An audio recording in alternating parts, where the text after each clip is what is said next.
Está precioso el mundo, Carlos Heller, bienvenido. ¿Qué tal? Buenas noches. Sí. Nos va a traer mejores noticias seguramente. No, vos sabés que, Pedro, yo mientras te escuchaba atentamente, pensaba que hace unas semanas comentamos aquí el presupuesto que Trump había enviado al Parlamento, que contemplaba ajustes en casi todos los rubros, menos en dos. Armas. Seguridad nacional y armas. 50 y tantos mil millones de dólares de aumento del presupuesto militar, que hasta yo diría por una razón de productividad las tienen que usar. Es brutal, pero las armas que se van renovando con tecnología cada vez más... No solo usar, sino vender. Sí, no solo usar, sino vender. Pero usar es mucho más dramático que vender, porque generan este tipo de cosas.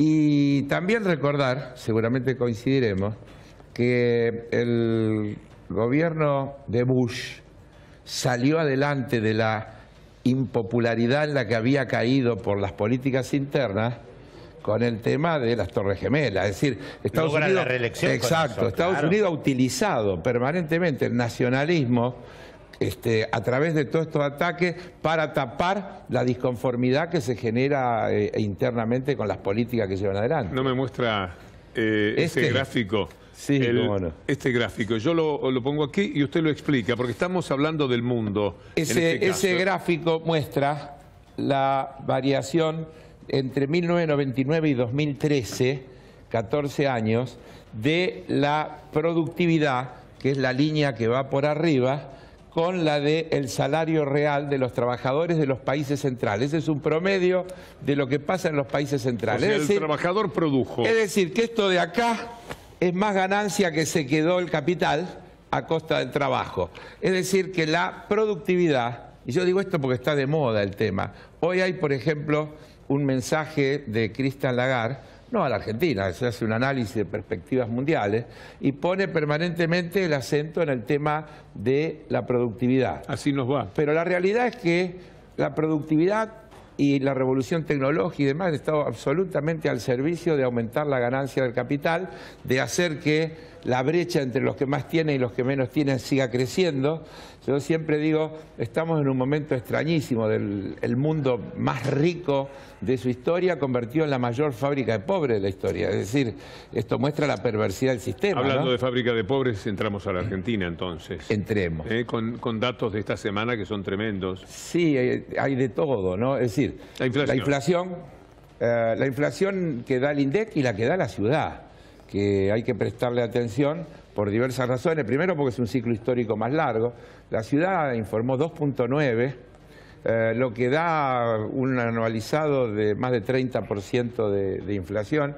Pero lo más importante es que según el índice de la ciudad, la llamada inflación núcleo, es decir, aquella que no está influida por variaciones de precios temporales, como puede ser, qué sé yo, el aumento de las verduras estacionales o cosas por el estilo, está en 2.8, es decir, sigue siendo altísima. Para justificar eso, el Banco Central responde con la receta clásica, es decir, es comprensible porque es el programa de ellos. Ellos dijeron metas de inflación, es decir, este país tiene que bajar la inflación cueste lo que cueste, aún en la paz de los cementerios. Es decir, y yo no me canso de decir que finalmente van a tener éxito. Sí, sí. Es decir, la inflación va a bajar, inexorablemente va a bajar. Ahora, ¿qué país? El tema es a qué país, con Claro. qué costo social, porque el discurso ese de que la inflación es el impuesto que castiga a los más pobres y demás, es un discurso. Cuando las paritarias le ganaron a la inflación, no era así. Eso no quiere decir que la inflación es buena. Eso lo que quiere decir es que hay que discutir de una vez en serio por qué hay inflación. Y echarle la culpa a la inflación, a los problemas monetarios, o creer que con los problemas monetarios se va a resolver, es a nuestro juicio es un problema ideológico y es un problema de intereses concretos. ¿Por qué no discutimos de una vez por todas la cadena de la formación de precios? ¿Por qué no discutimos de una vez por todas por qué la lechería está en crisis? Porque los productores de leche cobran muy poco y cuando vamos a la góndola protestamos todo porque está carísima. Pero ¿cómo van a controlar la cadena de precios si son ellos los que tendrían que controlarla? Cuando el Parlamento sancionó las leyes que permitían hacerlo, hubo amparos presentados por las organizaciones empresarias y el Poder Judicial y la Corte Suprema les dio lugar y quedó ahí amparado el tema y las leyes nunca se pudieron aplicar. Ahora, sigo. Información. En los últimos 15 meses los alimentos aumentaron 50%. ¿Por qué digo esto? Porque el tema de los alimentos es un poco la inflación de los pobres. Usted sabe que cuando se habla de la canasta básica por la cual alguien deja de ser indigente, es la que cubre la posibilidad de que la familia compre la cantidad de alimentos que necesita para alimentarse, para sobrevivir. Y nada más. Ese es uno que es pobre y dejó de ser indigente, digamos. Por lo tanto, los pobres son aquellos que cubren su canasta alimentaria, pero no le alcanza para cubrir el resto de las cosas.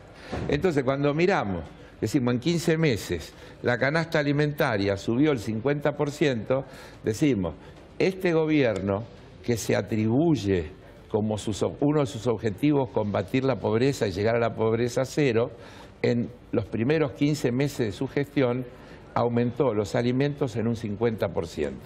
Muy bien, no le va con el cumplimiento del objetivo que tiene planteado. Pareciera que hay una distorsión muy grande entre el discurso y las medidas que se ponen en práctica para llevarlo adelante, ¿no? Carlos, muchas gracias. De nada, un gusto.